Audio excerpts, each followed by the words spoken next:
Then come back to the daily and take a look at it, and it made no sense because the planes were so far apart as to be, you couldn't tell a story with them. You couldn't get into any of the dynamics or the danger involved. It was just like filming one airplane flying around. So to that extent, Paramount was right, Tony was right. And so it was kind of a blending of the realism and the reality of how planes work with what it took to tell a story. And sometimes you tell a story, you paint a picture that might not be perfectly correct, but in its sum total is correct. So we would do something like he would see an aircraft do an aileron roll, which now an aircraft does not turn like a car. An aircraft actually turns, it rolls, and then pulls. That's how aircraft turns. So an aileron roll is nothing more then it's a trick. It's something fun to do to watch a horizon go around and get sick. But tactically, it's not significant at all because the mass is not moving and you're still a target for the bad guy. So I don't remember during one of the scenes we actually did an aileron roll and they loved it. They're like, this is great.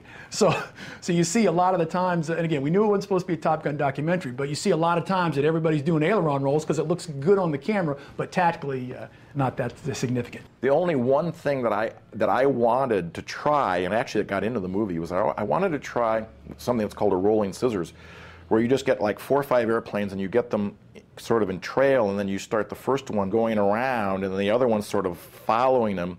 And what ends up happening is you'll see tops of airplanes, bottoms of airplanes, and it looks like it's just this giant fur ball. And if you look at the movie, there is about probably 10 or 15 seconds of the 30 seconds that we shot that actually made it into the final production of what I would call a rolling scissors.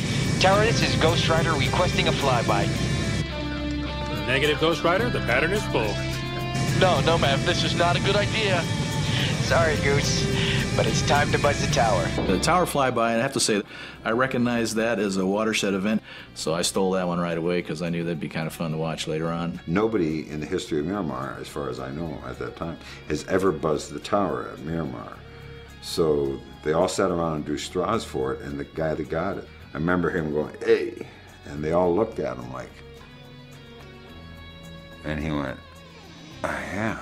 Because he's got to do it for every guy that ever wanted to buzz the tower at Miramar. He's only getting one shot at it. So that's when I realized the tower flyby was my little shot at Andy Warhol's 15 Minutes of Being Famous, so I was going to take it and have a good time. Tony Scott's up at the tower, so I wander up there and I find him.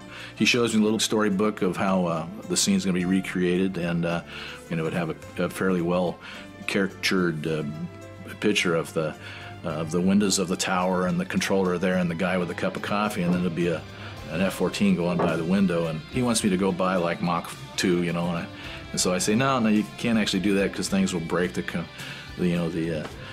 compression of the air there, the shock wave will tear up things, and you can't do that.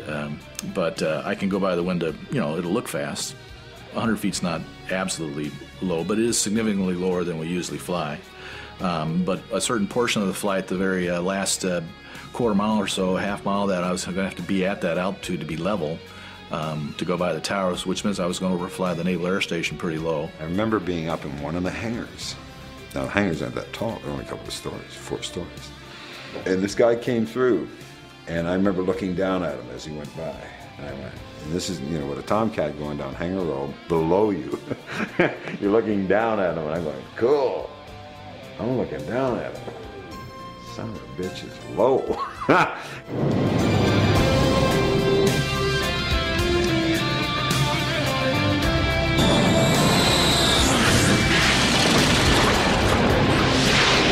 Goddamn son of a bitch.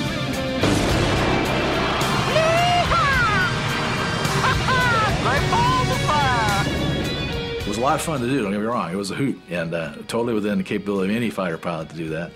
And I noticed a lot of funny things, the cul-de-sacs, as I overflew them a couple times, to start to fill up with people. I had a buddy of mine that was living on base at the time. He thought some F-14 pilot had gone berserk and was just was going to have his last flight be his best flight.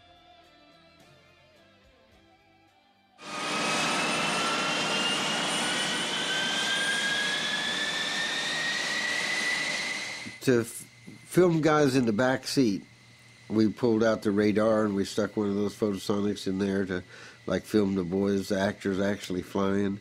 I'm not so sure how much that ever made it in the movie. because this